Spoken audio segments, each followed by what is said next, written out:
Wow, here we are. Boy, Dr. Pat.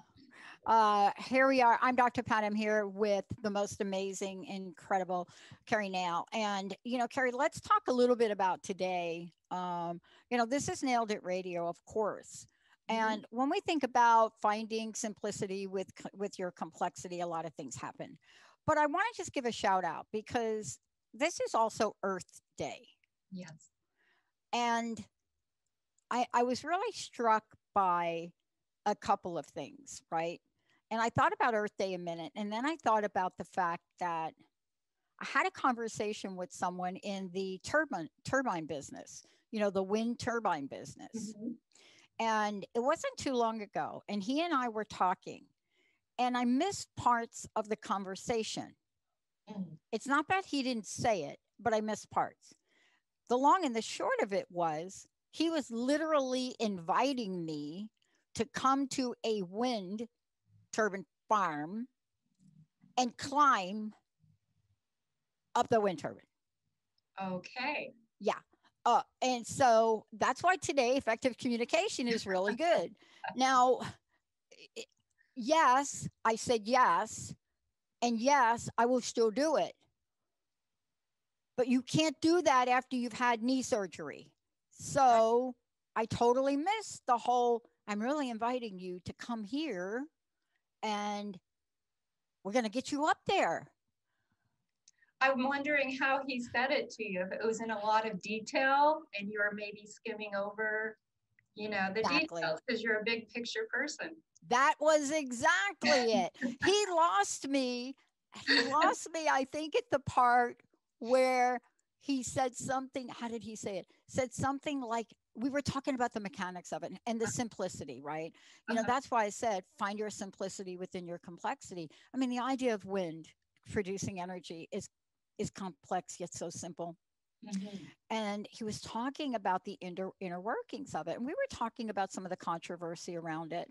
And then he said, yeah, we're putting these on the ocean now.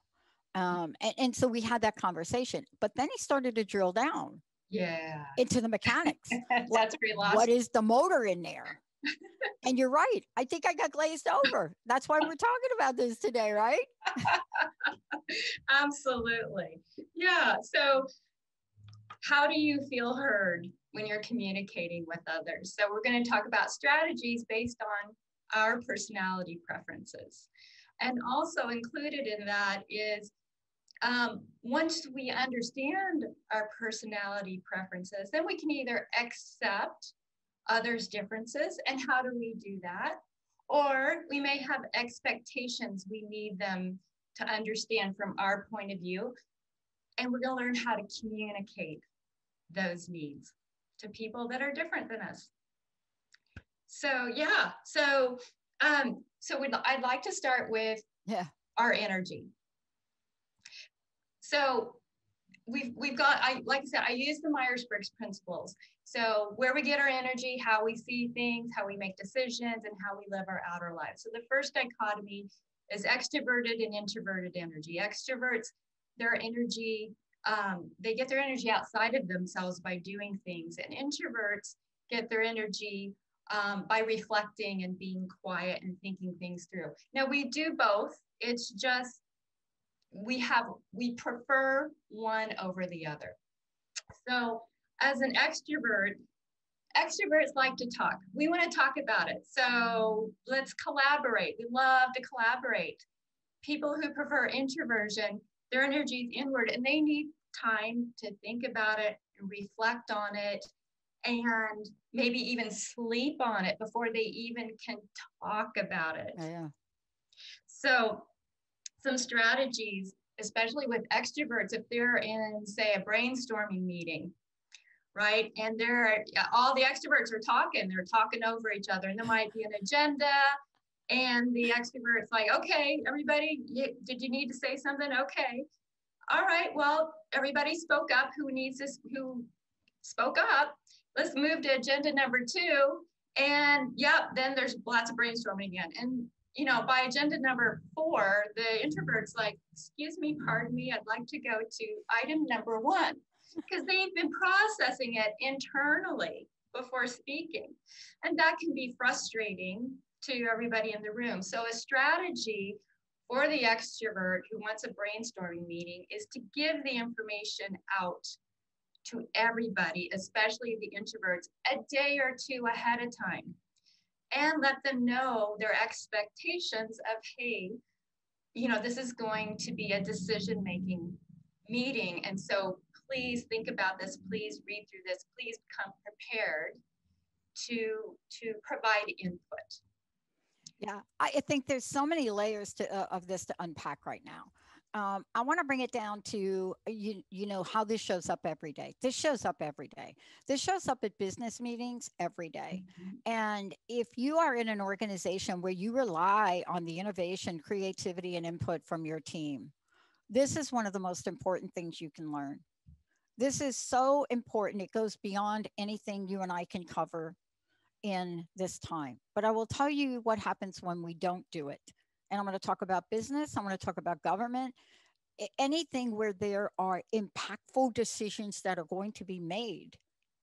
What happens is the wrong decision will get made. It will get made. And it'll be too late when, I'm an introvert. I'm like a gazillion introvert. People don't think that. They think, oh, here she is. But I'm the one at the meeting, generally, prior to being a business owner. I could sit at a meeting and I'm processing everybody in the room. And by the time I'm ready and I'm going to share, my boss is like you are like $1 short and a day late or something like that. And then you just moves on. Mm-hmm. But you said something else. I want to zoom in on it. And I want you to explain it if you could. I'm a processor, but I've learned to process out loud.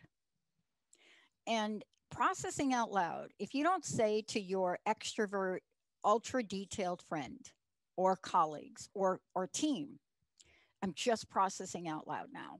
Okay. What happens is something as simple as, I'm really thinking of getting shelves for the garage. I'm thinking maybe about 4 of them. And I know we just threw everything in the garage, but I'm thinking, okay, well, where are they going to go? How big are they going to be? What are we going to put on them? Yeah. How many do you think you're going to need? And what if they don't fit on that wall? But in my mind, I've already moved the file cabinets from here to here. I've already moved the records that were here over to there. And that can cause, please talk to this, friction. There's nothing worse than breakdown when friction happens. Tell us about friction in the mix. Well, so you're actually talking about the next dichotomy, which is sensing and intuition. So as an introvert, you feel comfortable talking to your staff out loud. And your dominant function is probably your intuition, which is your creativity. You can see it all. And so that's what you're doing is you're giving that idea of what you want before they've had a chance to process through the step by step, which is sensing and intuition is how we take in information. Sensing types, we tend to take in information with details and in the moment, step by step. And people who prefer intuition are big picture, seeds pattern, future oriented, can actually see it, and they're people who are intuitive are more about the why, and people who are sensing are more about the how. So that's what they're asking of you. Well, how are we going to do that? I don't know. I'm already there. And doesn't stress factor into this, Keri? Let me ask you about this. I know we're going to talk about it later in the show, but under normal circumstances, what we're talking about is great. You also work with people because these decisions are sometimes in a stressful environment. And that really makes the end game so much more important, doesn't it? Absolutely. So what you were talking about, and yeah, we talked about stress last time, type and stress.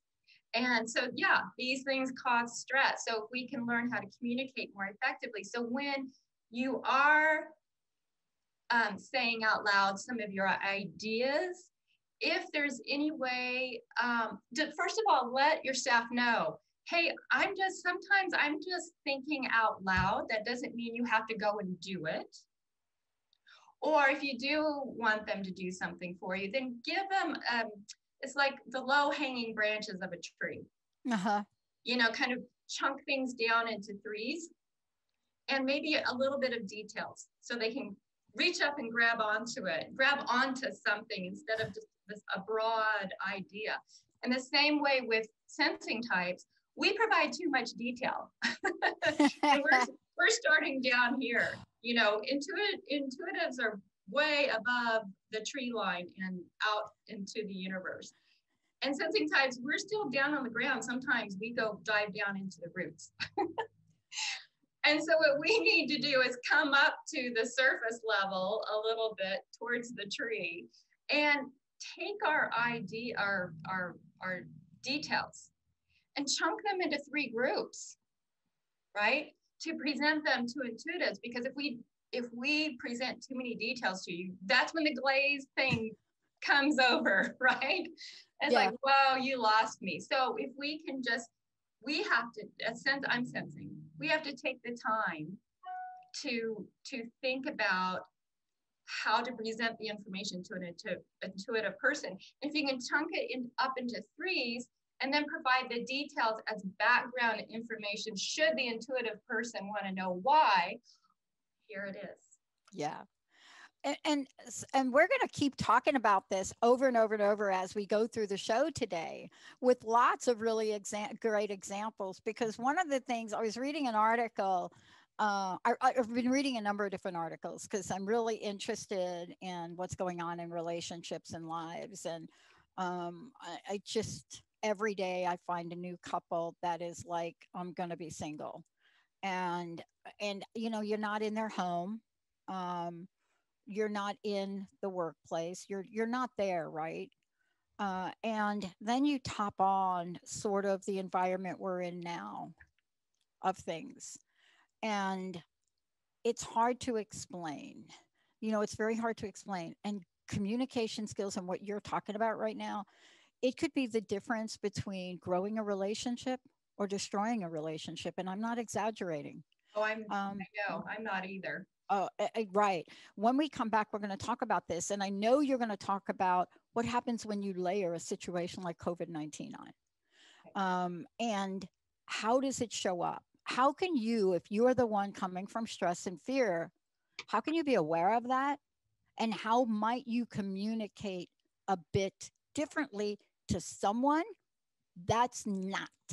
Let's take a short break. We got a lot to cover here. We'll be right back with Nailed It Radio with Keri Nail.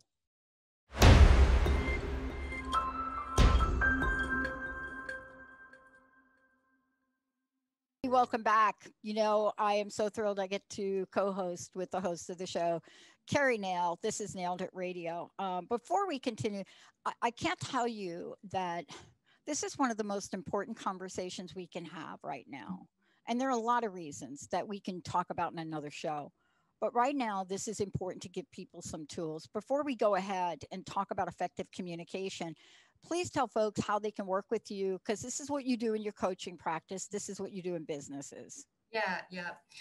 I'm a life coach, and you can reach me on my website, kerinail.com, KERINAIL.com, or you can reach me via email, Keri@kerinail.com. Look, we were talking a little bit during the break, and I want you to just really walk us through. It is very clear. If it's not clear to people listening, it is very clear how important. And there's a wide range, Keri. It is, I'm not able to talk to my mom. I'm not able to go there. I'm not able to hold her. I got to Zoom her. I mean, communication and learning effective communication has never been more important than it is now, right? Right. I mean, I was watching a Zoom call the other day between a couple of people, and apparently somebody's phone must have gone off. And they bent their head down and they're like on their phone. And that caused an entire blow up. So take it away. How do we communicate? What is the impact? Right. Even on Zoom calls, right? It's that paying attention to and listening. And how do we do that? Um, well, you were talking about relationships. Um, so, as an extrovert and a very organized person, I usually expend my energy and thought process early in the morning and throughout the day. So by the end of the day, I'm kind of done. And my spouse, who's big picture, open ended, introverted energy, is slow to wake up and gets his juices going probably more towards noon in the afternoon. And then, depending on what he's been working on, something creative, it flows into the evening. And he wants to come home and talk about these big ideas. And especially if he's throwing numbers at me, I'm like, oh no, I am so checked out. And so we've had this going back and forth, right? When's our optimal time? What's our sweet spot? And finally, because that's what happens to a lot of couples, you know, at the end of the day, after they've been working all day, or one's at home, one's not. And then the only time they have to talk to each other is at night. And that's not always optimal for each of the different preferences. And so what we came up with is on Saturdays, after we've been able to sleep in and relax, then it's like, okay, let's talk. What, you know, especially when it's a big subject, right? And we need Right. both of our brain powers to be working at the same time. So those are just things to think about. Is if something's not working the way it's working, think about each other's energy, how we like to deal with the outer world. And even if we're more logical or more people oriented, you know, the numbers with me, I've really got to have my brain turned on in the mornings to take in numbers. Nighttime, that's not my thing. And, let's talk about how we communicate that because, I think that sometimes it's hard to find the words to explain. Mm-hmm. And even if it doesn't make sense to the other person, there's got to be an accepting and allowing part, Mm-hmm. right? It's got Mm-hmm. to be where one person says, the numbers at 8 o'clock at night, I really want to hear you. Can we have that at coffee tomorrow? Yeah. And then the other person has to say, no, but it's really important. I got to talk to you about it. I'm Right. already glazing over from that conversation. I'm already like, forget it. How do we negotiate that ground? Because that, I think, is where we really break down. Even after you express yourself, right? Mm-hmm. What if the other person's like, oh no, but this is really important to me, like the numbers? Right, right. So, you know, when I think about the dichotomy of decision making between logic and people, with thinking and feeling, is, you know, is to express our needs, especially if we're a feeling person, we get very passionate. And if we want to express our needs to a more logical person, we really need to calm ourselves down so that we can communicate our needs in pretty much a non-emotional way. How do we do that? We do that by breathing, deep breathing. That was our second episode, Yeah. right? Yeah. How to respond versus react. And it's not easy to do in the moment, but just remembering things like that. Okay, I just need to calm down here, do some deep breathing, maybe walk away. Just say, hey, you know, I'll be right back. You know, and that's okay. And sometimes it's like, okay, I'm gonna allow the information to hit me, whether I absorb it or not. I'm gonna allow it. Okay, Right. great. I'm not going to be able to respond though right now, but please, I know this is important to you.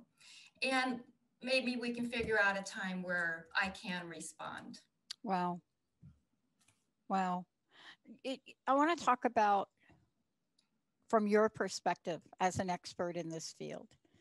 Um, I'm really kind of like just brushing across the impact. I've given a few examples.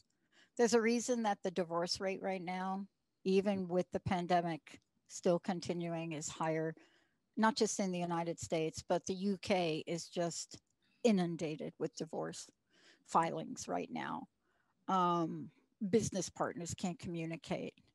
I have a friend that owns a restaurant, and in our state, we got some great news that employers will be compensated for people taking time off to go get a vaccine if they want it. Mhm.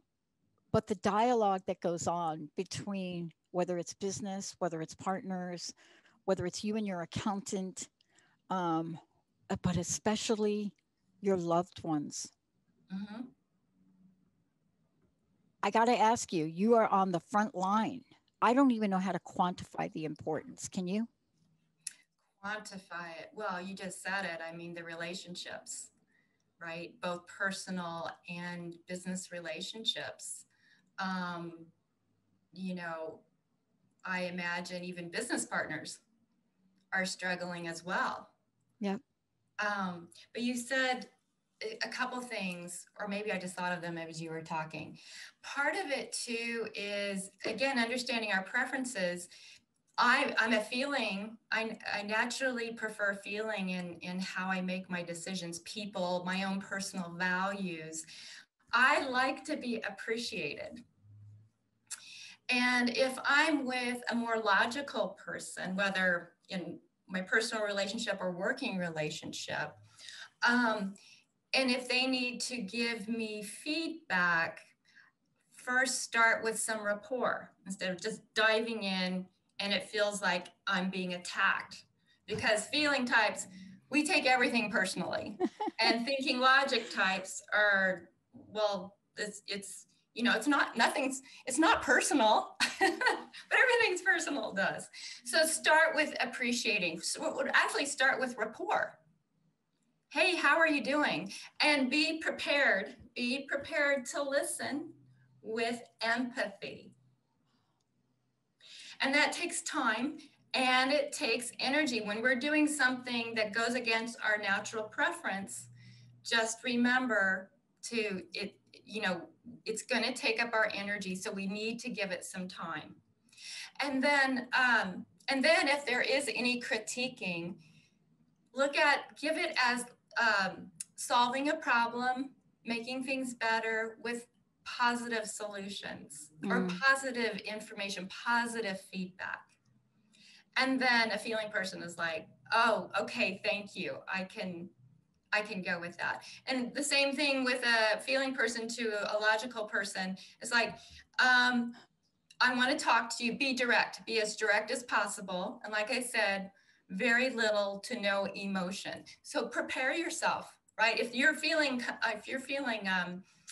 passionate about something, go figure it out before you talk to the logical person about it and try to be as direct as possible. Uh, I want to talk to you about this when we come back too. And I think we've got a lot to talk about. So we'll probably skip the next break. Is when we are engaging in this, there's a process. And one of the things I alluded to before when we started the show is sometimes it's just conversation, right, Keri?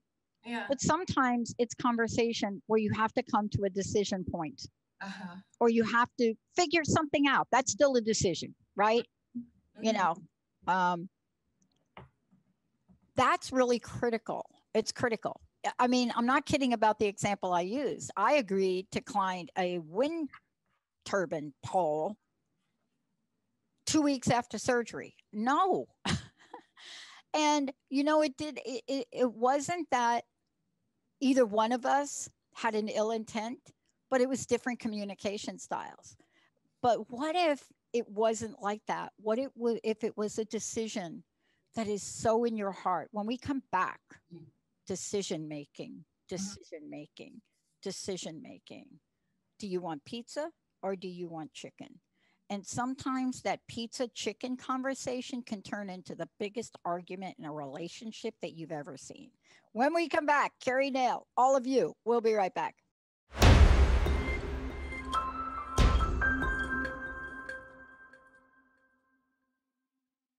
Hey, everybody, welcome back. This is Nailed It Radio with Keri Nail and me, Dr. Pat. I get to really sit here, side by side with Keri. She is an expert in what we're talking about. She's an expert in helping us understand personalities, what that means.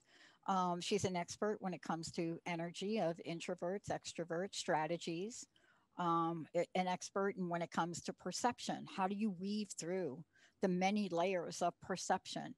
And then how do we wrap this and bring this all together to really provide better, more effective communication? And what I love about Keri and what I love about this conversation, it doesn't matter where you are, right? So here's what I love about this.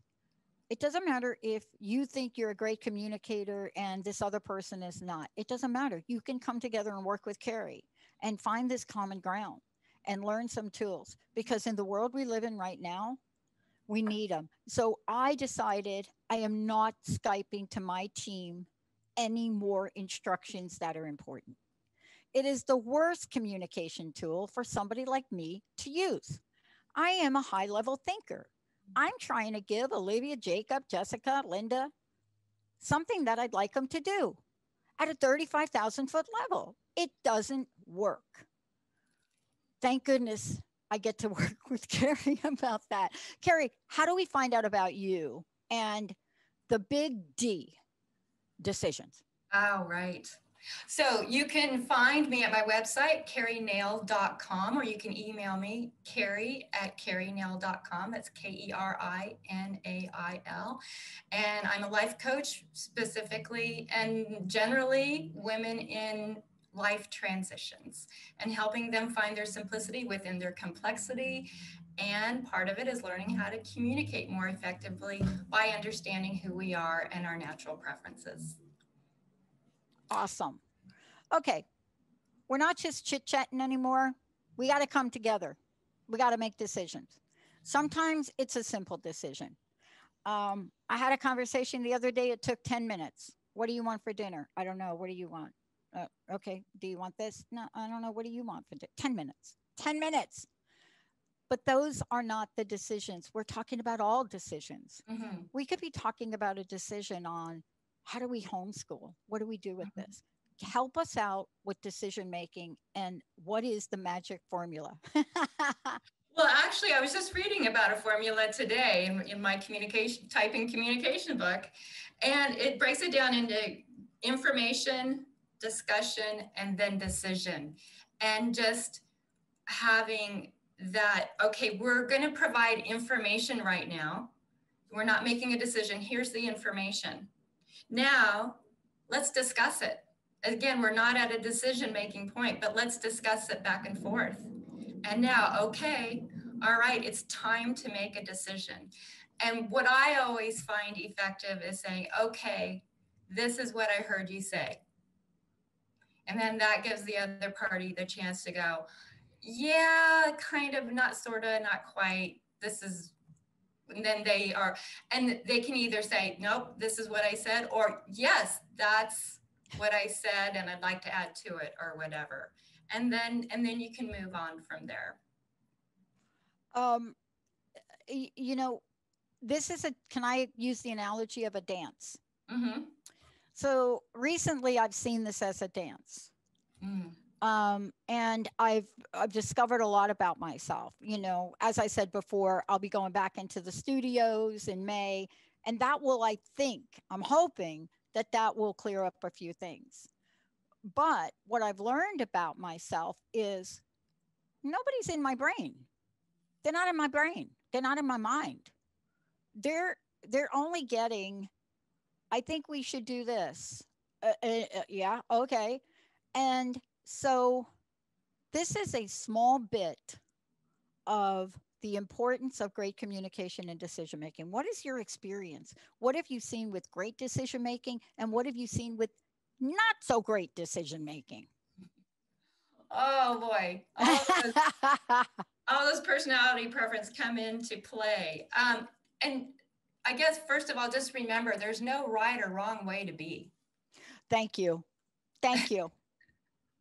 It's just, we have differences and we have similarities. And even when we have similarities, we have differences within those similarities, like environmental factors.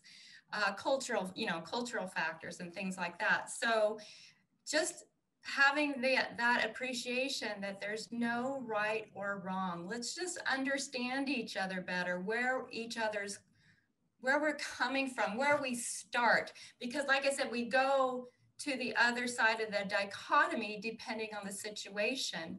But I'm going to start more with people, and logical thinking people are going to start more with the facts and take the people out of the decision making.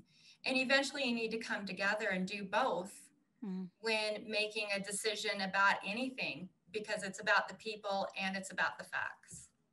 Hmm. I I want to throw something in at this right now here. Mm-hmm. When it's decision making, can we talk for a little bit about the emotional side? Because thinking and feeling. Let's right. Yeah. How do we communicate decision and thinking and feeling? And I had a friend say to me one time, and this is before probably they knew that you even existed.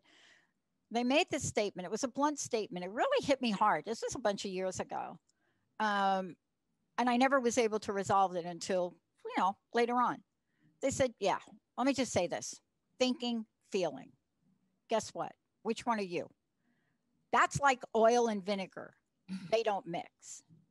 And I looked at him at the time and I said, yeah, but doesn't that make great salad dressing? And he just looked at me. And so this is really a myth. Thinking and feeling people just don't mix. That is a myth. We can't, I mean, if thinking and feeling people couldn't be in the same room together, we'd get nothing done. Right. Because we need both. Like I Yes. said, we need the facts and we need the people. So, you were talking more about feeling. So I have an example of a family, a mom and dad and three boys. Everybody in the family is thinking logical except one of the boys is feeling. And by the way, this is the one dichotomy. Most of the other three dichotomies are pretty even in gender, male and female. The thinking feeling dichotomy is just askew a little bit towards men tend to be more thinking and women tend to be more feeling. Not all, but there's just a little bit more thinking of men and a little more feeling of women. So this mom is naturally thinking. And the son who's feeling and the dad who's thinking were at loggerheads a lot. And she was a good go-between because it's like a foreign language. Her first language is thinking logic, but she was immersed in feeling, because women in general in most societies are expected to act feeling with concern with people and putting people first. So she was an excellent translator between her logical husband, because they shared the same language, first language, and her son, who feeling was her second language as a woman. Wow. Wow. I want to just ask you this question because there's a really important reason we're talking about this. And I want to get to the important reason, at least that comes up from me. I think probably if I were to ask you the important reason it's come up from you, and the reason we're doing the show is you're out in the world, you're coaching people, you have business clients. Every day you are seeing this at many levels.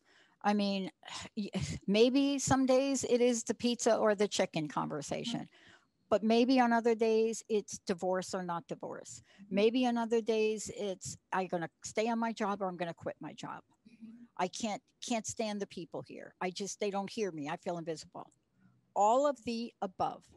And I was thinking of a friend of mine the other day, and I said I have got to send her to Keri, because if you are that different than the majority of the people in your culture at work, does it mean you have to leave? Sometimes it Right. does, Right. but other times not. Mm-hmm. Now, let's put on top of that everything that has really raised our level of awareness in the pandemic. Mm-hmm. How has that raised the bar for you and what you're seeing in helping other people? Well, Actually, it's exciting Yes. because I can help people look at other things, look at their strengths according to their preferences. If they're in a work environment that goes against their preferences, number one, they probably need your perspective, your different perspective, because that's what I've done in big groups is we do a type table of the group to see what the type of the group is, or even family type, right? And if there's an outlier, let's be aware of those differences and what do those differences bring to our group that's pretty much kind of looks like this. Mm-hmm. And so, first of all, what are you contributing? What are you contributing to your group? And make sure they know that. Right. And that's hard for introverts to let people know what they contribute. And then I think Olivia's listening right now to that. and then the other thing, I just lost my train of thought. Well, you were talking about, it's hard for introverts to let people know what they're contributing. And I honestly, that leads to the greatest miscommunication on the planet, I think. Yeah. And the other thing is, if you're not doing what you love to do at work, what can you do outside of work? Thank you. Yes.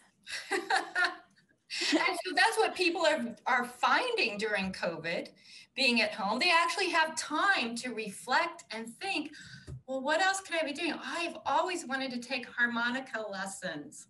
I was teaching myself how to play the harmonica. I love to paint, and it's nice to have time to paint. My sister just painted her house, her whole outside of her house, and has also started painting birch trees. And she hasn't ever really picked up painting before. So what do you like to do, and what can you do outside of work if you're not doing something you love at work? Okay, you just hit a little something I want to chat with you about, because this is the really wrap up for me. It's how do you communicate if we are judging, perceiving? And I know we're not going to take any breaks here, because this one here, I think this is the one, okay, my opinion, where rubber meets the road in a lot of ways for me. Judging, perceiving. Can we talk about this? Because if we just understood these two, we might be able to hit a pause button. Maybe. All right. My title on this one is Dynamic Strategy. So judging and perceiving. Judging means the words don't really kind of match what they mean. They don't. Right. But in the Myers-Briggs, judging is people who like to be organized and likes to make decisions quickly, likes to make a plan, follow a plan ahead of time, and plan ahead and stick to the plan. They like rules. They like regulations. They like structure. People who are perceiving are open-ended, flexible, adaptable. It's about the journey, not necessarily the end point. For judging types, the end point is the thing, right? And so what I suggest is people who are judging, we have like a checklist, right? It looks like a ladder, right? And we have a list of things, details. Well, that's sensing, but anyway. And if we check it off and move on, we feel accomplished. But there's no room to be spontaneous or for emergencies to come up. So kind of that grouping of three, your schedule for the day, 3 priorities. Everything else is nice to have. For a perceiving person, they're open-ended, flexible. They're just going all over the place. There's no structure or routine. Sometimes I say, just put in one little goal and try to reach that goal. And so just know, so when a judging person's working with a perceiving person, create a framework, a flexible framework, kind of a big picture framework that you can be flexible within. Because perceiving types, guidelines and rules are just guidelines that can change. But let judging people know if you're going to change the rules, why you're going to change them, or live with the rules. It's that accepting versus expecting. Yeah. And don't you find too, and I want to ask you about this, this is where you really have to find a way to communicate to each other. Um, and judging is a really misconceiving when it comes to this, Oh, right? that doesn't mean they're judgmental. Misconceiving. No, it doesn't. And if you are somebody that is way over here perceiving, you need the help of somebody that is in that other category to Hmm. literally at least prompt you to really, how long are you going to keep those options on the table? You Hmm. know, the rugs are going to get clean. You have to decide who you're going to pick to get the rugs before the furniture comes. So when I Make used a to work with decision.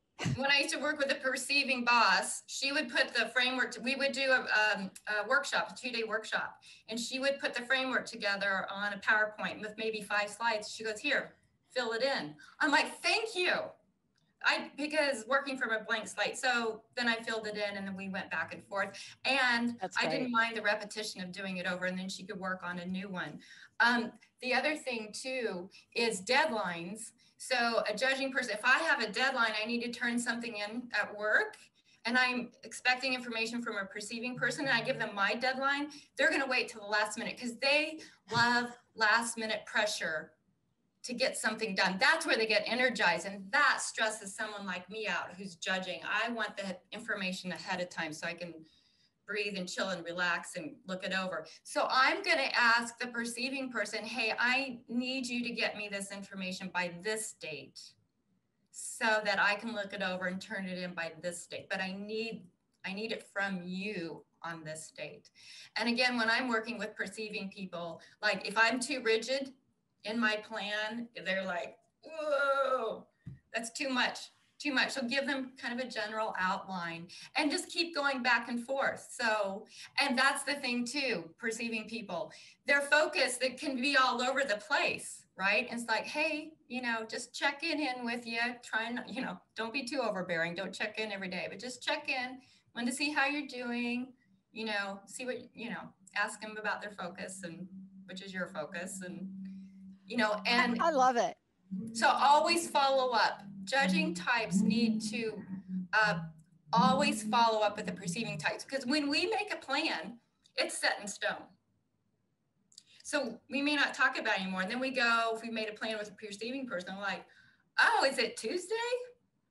Is it this time? Oh, okay." Yes. Right. So follow up. And just all of the people on my team that are listening, that is me. All of the people that are listening, this is really why I ask for a whiteboard. It's less about what everybody on the team's doing, it's more about me. Am I staying on track with what I gave somebody to do? I had a team not too long ago who knew this about me so much that they knew I wouldn't even remember what I gave them. I mean, I'm not kidding. It would be like, okay, she's never going to remember, she's never going to follow up. But that's why we have Linda, because Linda's the opposite. Mhm. And so what I love about this is a dynamic duo. I think out of all of the different combinations, and maybe you can talk to this, if these two types get together in a congenial, collaborative, and good listening way, there's just not much that can't get done. Oh, absolutely. And Yeah. it even goes back to the summarizing again. Yeah. This is what I heard. We're going to Yeah. get together on this date. And also, when I help open-ended people when I'm coaching, and they are like, "I need boundaries." Usually, they start with too many, and they're like, "I can't do it." I'm like, "Okay, well, which ones did work? And let's keep working on those and tweaking them, and that builds confidence. And it's Yeah. that one line, that one goal. Let's just focus on that and make sure that works before you try another boundary." Yeah, I think Linda had been listening to a bunch of your shows. It had to be because we were talking about something. I mean, there's a lot on the table to make this move happen, and so she nailed it. She basically said, "Okay, tell me what you just heard." So here I go. Well, I heard this, I heard that. She says, "You know what?